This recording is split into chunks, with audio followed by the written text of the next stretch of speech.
The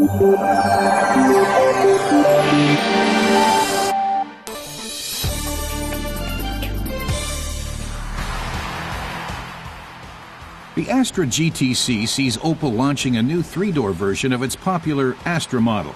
Sculptural architecture meets German engineering, boasts Opel in its press releases. Judge that for yourself, but the fact is that the GTC is essentially an independent model with precious little resemblance to the regular Astra.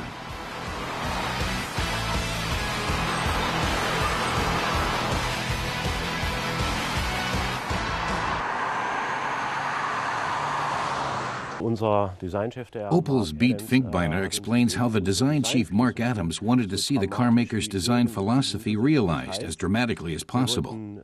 Achieving the aim of maximum visual effect meant concentrating on the pure minimum. The results are clear, fine lines and dynamic contours, plus the sculptured surfaces here.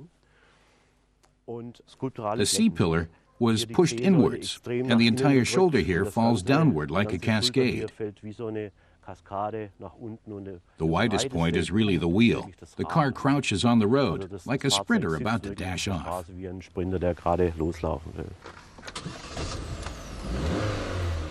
There will be 4 gasoline engines and 1 diesel unit to choose from. We tested the most dynamic gasoline option, the 1.6-liter turbo with 132 kilowatts of power.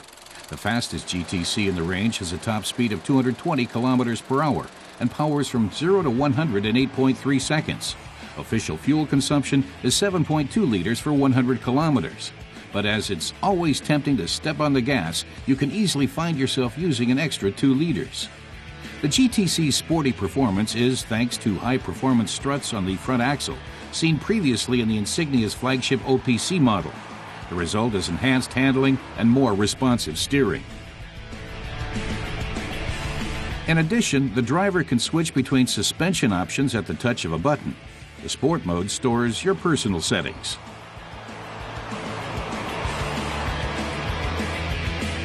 The GTC is considered the sporting and emotional spearhead of the Astra portfolio. Opel's Michael Meyer expects it to account for 15% of sales within the Astra portfolio.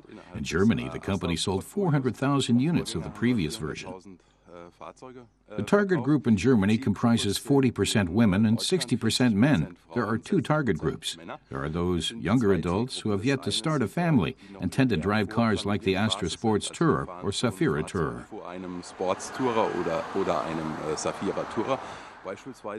Then there are those they call empty nesters in marketing speak. These people are looking to treat themselves to something special again now that the kids have left home.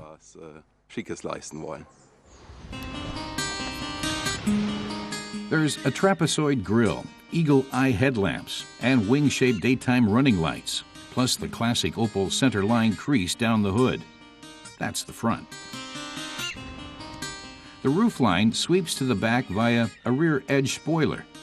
The most striking element of the rear is the plumper, chunkier build.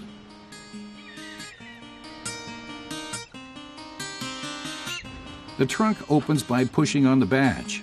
The GTC can accommodate 380 liters of cargo, or 3 times that figure with the rear seats down. The Astra GTC is completely new, explains Beat Finkbeiner.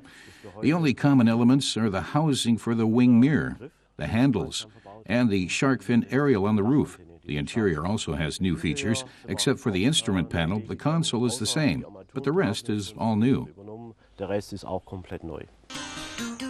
Inside, the GTC has a sporty, relaxed feel, despite all the knobs and switches.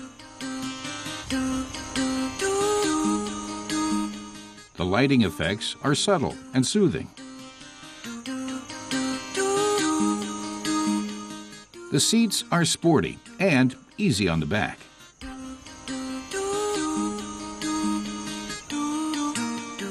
And the GTC also offers rear seat passengers an extremely spacious ride. Those venturing into the back are rewarded with ample headroom and space for their legs.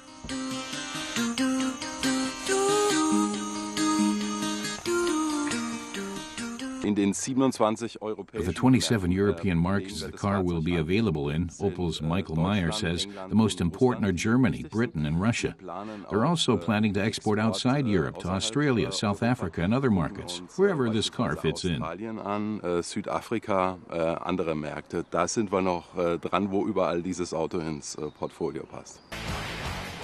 Following the GTC, the new high-performance OPC model with 206 kilowatts of power is also ready to roar.